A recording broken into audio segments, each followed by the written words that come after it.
Welcome to Badminton Unlimited, your weekly access to badminton and beyond. This week, we speak to Denmark's Mads Conrad-Petersen and Mads Pieler Kolding about their plans to stay on top of the sport. And we visit the Malaysian National Training Headquarters to find out what is in store for their men's doubles setup. For any sport, titles and medals often define the success of an athlete's career. But to get on that winning path demands endurance, patience, and a never-say-die attitude. Denmark's men's doubles duo Mads Conrad-Petersen and Mads Pieler Kolding know a thing or two about staying resilient in their search for glory. Still looking for their first BWF World Superseries crown, Conrad and Kolding are happy to bide their time as they inch closer to their goal. I think it's been like a medium year for us. I think we've played a lot of good matches, but we still want to get further in the tournaments. The last half a year we've been to quarterfinals, semi-finals, but didn't quite go to the finals, and that's what we're working on each day. And hopefully it will come soon for us. Speaking from their training headquarters in Brøndby, Conrad and Kolding shared with us how their season has panned out so far. The pair started the year strongly, reaching the Yonex German Open final only to be thwarted by their compatriots Kim Astrup and Anders Skarup Rasmussen. A Yonex All-England Championship semi-final followed next, where they were defeated by the world #1 duo Marcus Fernaldi Gideon and Kevin Sanjaya Sukamuljo. It was a tale of near misses, but the Danes were far from disheartened. Always disappointing in not winning, especially when you play your teammates. But I think we bounced back the week after, playing an almost flawless All England, losing out to Kevin and Marcus. So all in all, I think it was a good tournament, even though we didn't win. Their optimism served them well at the Total BWF World Championships in Glasgow. The world #6 tandem went as far as the quarterfinals, while also dishing out some exciting moments at the August showpiece. Great cross block forehand. Oh, it's still going. In the body, what a shot. Players from both men on the floor during that rally, one of the best rallies we've seen today. When those rallies are on, I don't think so much. I just really want to get the shuttle. And there's been quite a few times also in Dubai where there's been some great rallies. And also have a good partner who can recover for me because he has long arms behind me. So I think we fit very well together also to make these great rallies. And but I would have liked to switch around and then have won the quarterfinal instead of won that one rally. But we'll be there next year for sure. Their display in Scotland is a testament to their tenacious approach during matches. The Conrad-Kolding combination is all action, and badminton fans know that they've got their money's worth watching the Danes play. That's something we're proud of because we have that approach that we want to fight and we want to show the people who's in the arena or in front of their television that we don't give up, because we know sometimes it's not our day, but we still don't want to lose like 21-5 or 21-5. But we want to keep on fighting all the time, and I'm proud that it can be a trademark for us. And we also have some great rallies where we throw ourselves around court and stuff, and throw yourself. Yeah, and that's something to be proud of because we like to entertain people also. Of course, we like to win, but when we lose, then it's more fun to lose when you've entertained everybody and you also had a good match yourself. So that's a thing that we are proud of. Having gone on to reach the last 8 in both Korea and Japan, the Danes have shot up to a career high of 6th place on the BWF World Rankings. It's a proud accomplishment, but Conrad and Kolding are especially pleased about finding consistency in their performances. Very happy of, yeah. Not especially the ranking, but more the consistency on our game to get further in the tournaments. That was our problem before, that we've always known that we have our top level is to beat the best pairs in the world. We've done that quite a few times, but to be more consistent and to beat those pairs outside top 10, like 9 out of 10 times or something, that's something we've worked very hard on. So this consistency is a good thing for us, and hopefully then we can build on that to also get into more finals and to win our first Super Series. Both players will be celebrating their 30th birthday come January 2018, and they're still enjoying every bit of their badminton career. As long as there's a sprint in their step, Conrad and Kolding are focused on continuing to progress in the years to come. We would like to stay on top as long as possible, but for us it's also like improving all the time and still have fun and smile every time we travel together and practice. Not that it has to be fun, but we have to have a good positive mindset to keep on going, and I think we have to focus on ourselves and stay positive and keep improving and feel that we are improving every day and every year. For now, the Danes are looking to be part of the season-ending competition, the Dubai World Superseries Finals. With only the top 8 singles players and doubles pairs invited to the desert city, Conrad and Kolding are confident they will rack up enough points from the remaining World Superseries tournaments to qualify.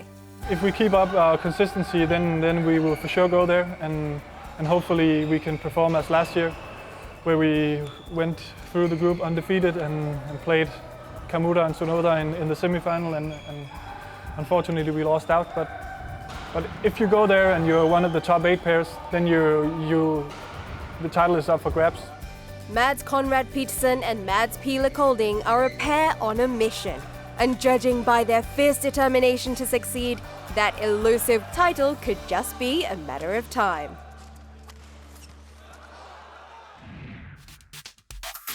It's trivia time, and this week we want you to name the only singles player who has won a hat-trick of titles at the Macau Open. Have a think, and we'll reveal the answer after the break.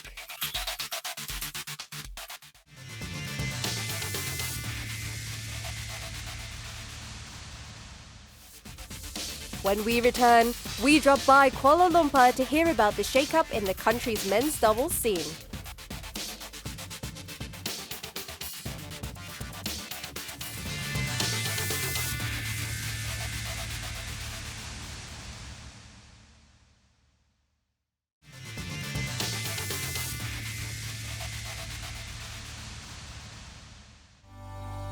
With digital innovations, shuttle time is now more fun, engaging, and accessible than ever. So get connected to BWF's Badminton Schools program. Find out more about BWF's grassroots initiatives on these platforms. Download the app, visit the website, and get active on Facebook. Your gateway to shuttle time has never been so easy.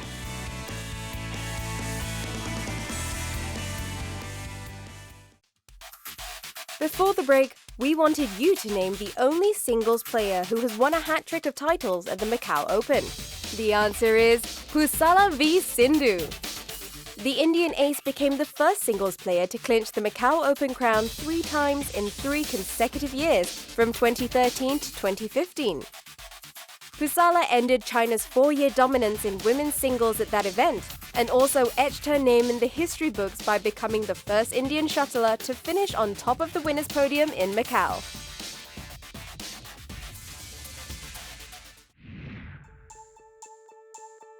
Malaysia has been traditionally known to produce some of the best and well-known men's doubles pairs.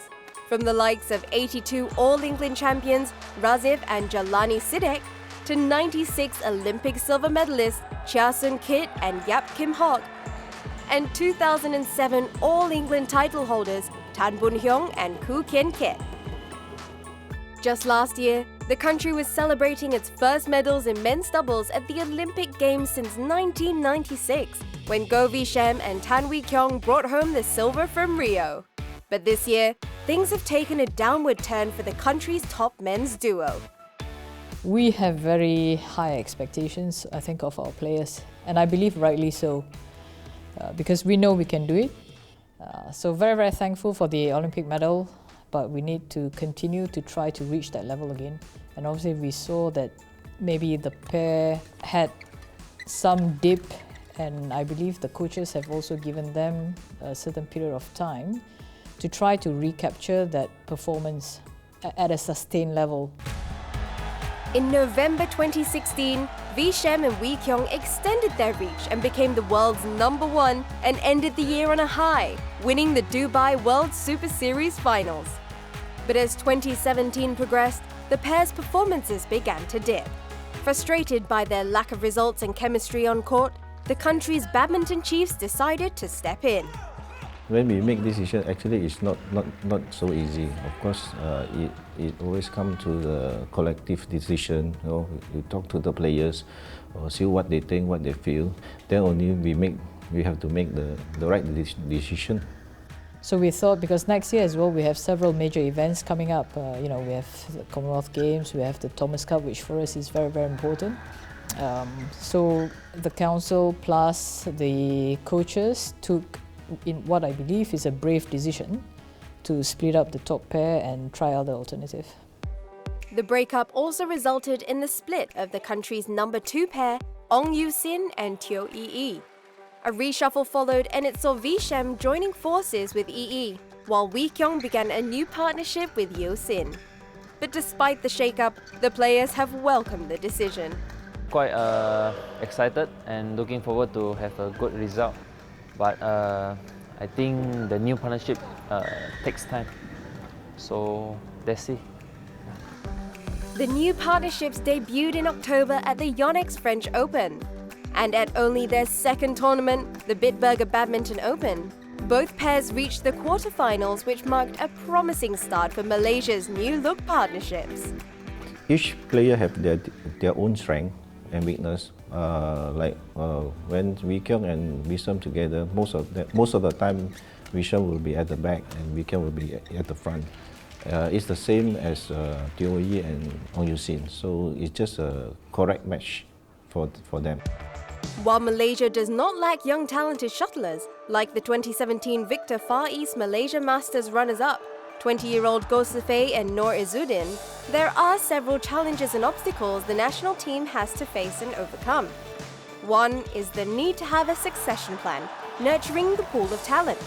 Apart from several up-and-coming pairs in the national setup, the recent arrival of promising shuttlers from local sporting institution, Petaling Badminton Club, is hopefully a good indication of better things to come. I think with this new, actually it's more choices for me to find a better partnership. Of course, we just need to find the right combination, you know, so that we can focus on that combination and improve them further. As with any sport, commitment and ambition are some of the key attributes to the making of a successful athlete. And there is an urgency to address this in the country's men's doubles setup. I feel that now our players, they lack a bit of commitment and determination, and also sometimes I see them a bit lost in their what they want, for their career, especially in badminton.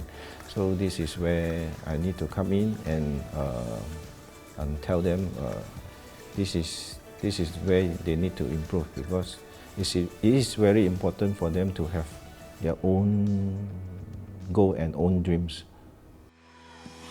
With the high intensity and speed that the men's doubles discipline had witnessed in recent years, the race is on for Malaysia to produce pairs that can successfully challenge some of the world's most high-profile male tandems. Especially the Indonesian pair, you can see them, they're very quick, they're very fast, they're very agile.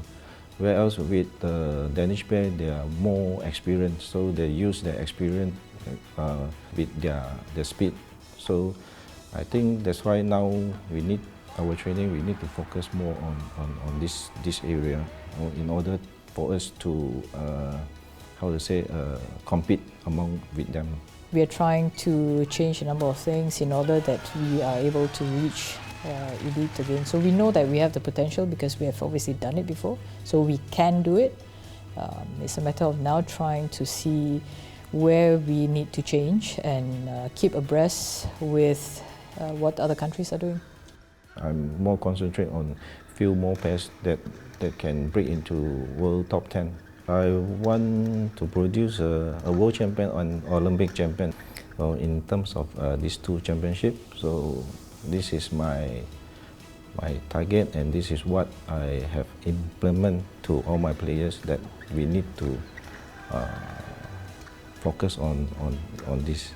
Yeah, it takes time and it takes a lot of commitment. There is no doubt Malaysia will return with a bang. Even with its men's doubles currently in the rebuilding process, it could be sooner rather than later for the country to see the names of their shuttlers once again amongst the elite of this highly competitive discipline.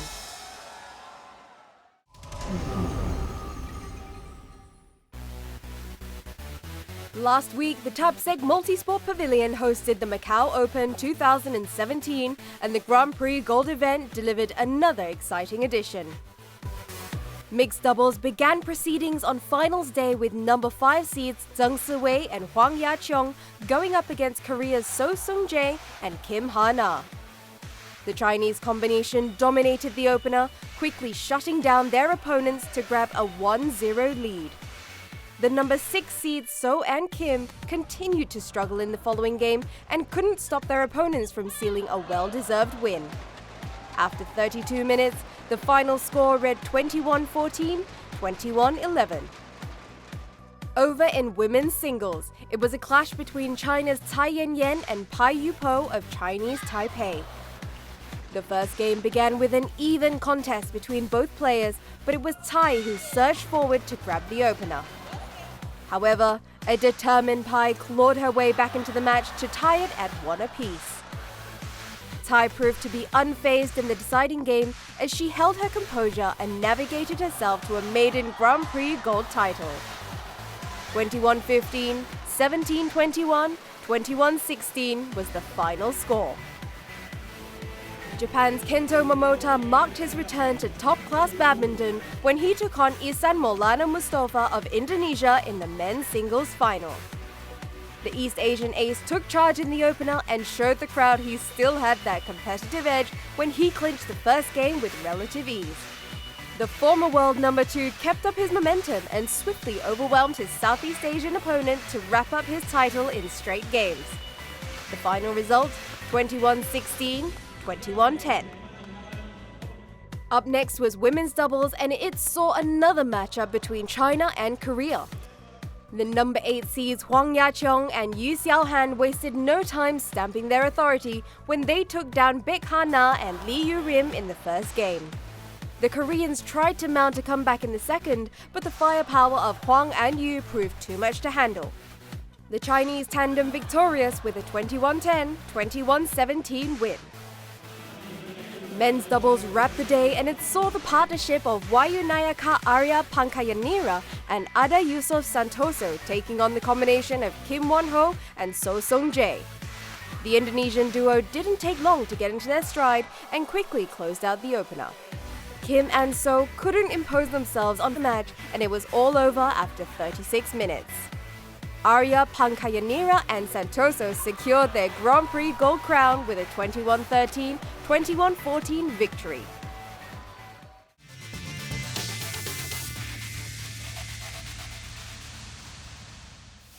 After the break, we sit down with Germany's former women's singles shuttler, Huaiwen, as she talks about her journey from her birthplace to her adopted country.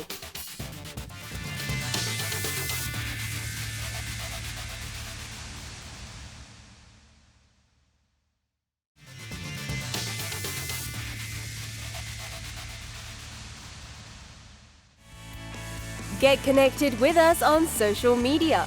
Follow us on Twitter and Facebook and tell us what you think of the latest news, or perhaps you just want to leave an encouraging post for your favorite player on Facebook. If you've got any comments or photos, share them with us on these social media platforms.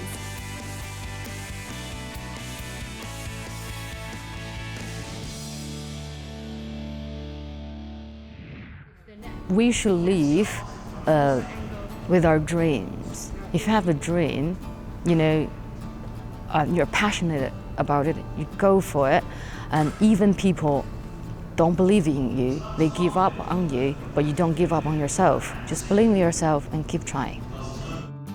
Huaiwen knows what it's like to struggle. Born in Guiyang, China, she won several provincial tournaments and was called up to the national team. But at 160 centimeters, she was considered too short. Left with little option, she decided to head abroad in the year 2000. Badminton Unlimited met up with Xu at the World Coaching Conference in Glasgow to find out about the decision she made that shaped the rest of her life. Well, now you ask me, I can laugh about it. However, when I was in that situation, I was devastated. You know, it was devastating for me to be criticized about something that you really can't change. Because of the criticism that I was not taught enough, they don't see that my sports perspective in the future, that really hurt my self-esteem. So I kind of have to rebuild my self-esteem. I come to Europe and I feel I'm more recognized and I get accepted, and you know that slowly, because I win a lot of matches and I rebuild my self-esteem, that really helped my performance. At that time, there were not so many tournaments, so that the only way that could motivate me is to maybe go overseas and play for some clubs. If they need me, I come back. So the reason I chose Germany is that I sent many emails out.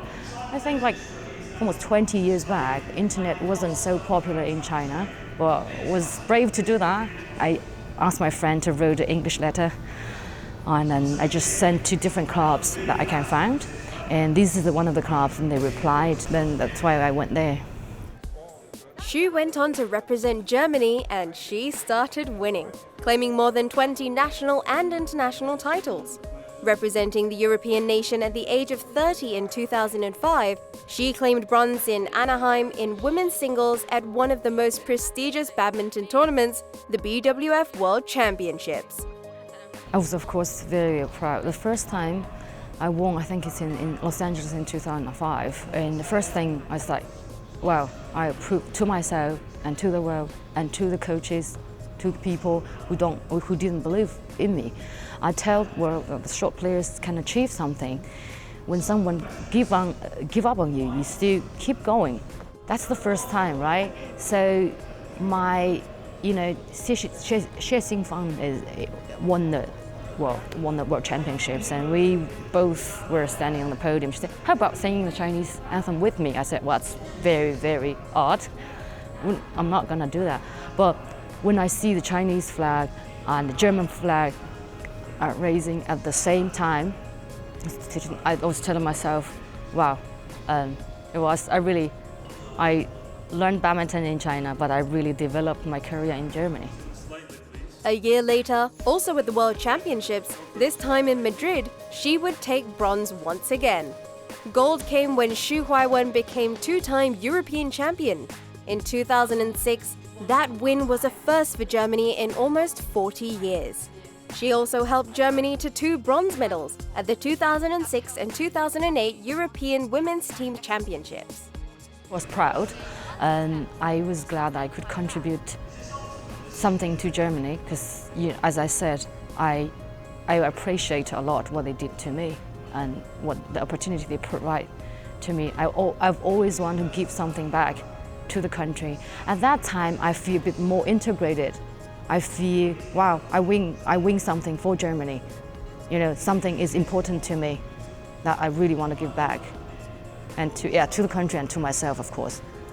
Denied opportunities in her home country, Huaiwen found success outside of China, and to a certain extent, she also found herself. After I come to Germany, I become more independent because I have to organize everything by myself. That teaches me to take control of my own life. The training, actually, I've learned a lot from the Western style as well. So my style, I would think it's more like a combination. Yeah, so because in Germany, coaches just give us a lot of freedom. Retired in 2009, Xu went into coaching for a couple of years.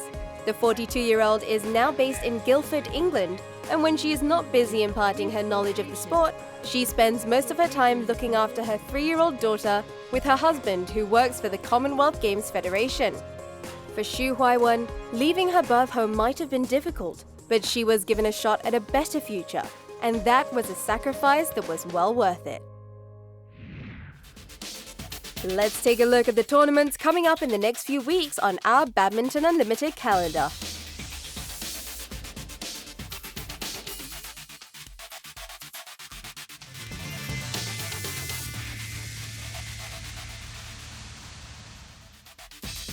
Next week, we meet with Thailand's top women's singles shuttler, Ratchanok Intanon, as she talks about bouncing back after her Olympics disappointment. See you next week!